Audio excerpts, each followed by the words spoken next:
saya berusaha seringkas mungkin karena mungkin yang juga dibandingkan bapak-bapak yang ada di sini, persentuhan fisik sebenarnya dengan Kang Api lebih sedikit karena jarak usia.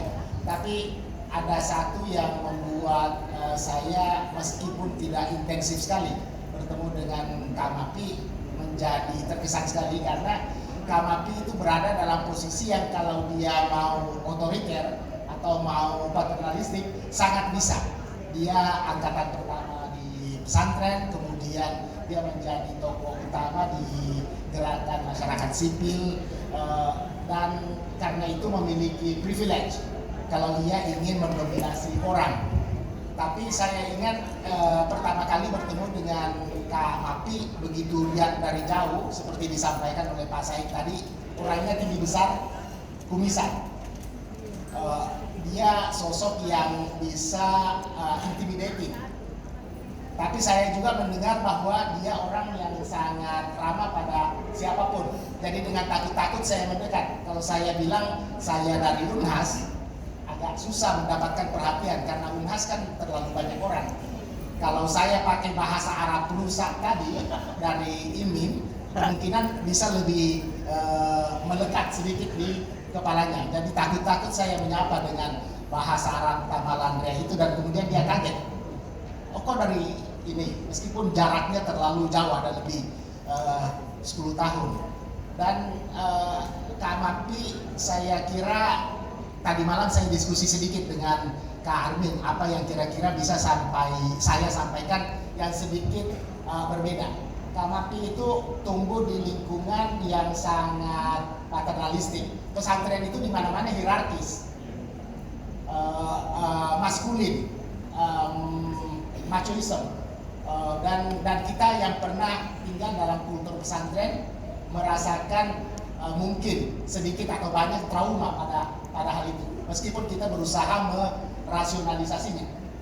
Tapi Kang Api dengan segala privilege-nya, dia justru menampilkan kelembutan. Dia tidak maskulin, dia tidak heroik, tidak berguna sajalah gunung. Ya, dia apa tuh, memubasirkan privilege-nya. Tapi itu yang membuat beliau saya kira menjadi unik, yang membuat kita semua berkumpul hari ini. Dan Pak Said, Pak Karta menceritakan dengan rinci sekali, dia pelintas batas. Dia bergaul dengan sangat banyak orang, lapisan sosial, melintasi batas-batas geografi, meskipun tetap paling betah di Makassar.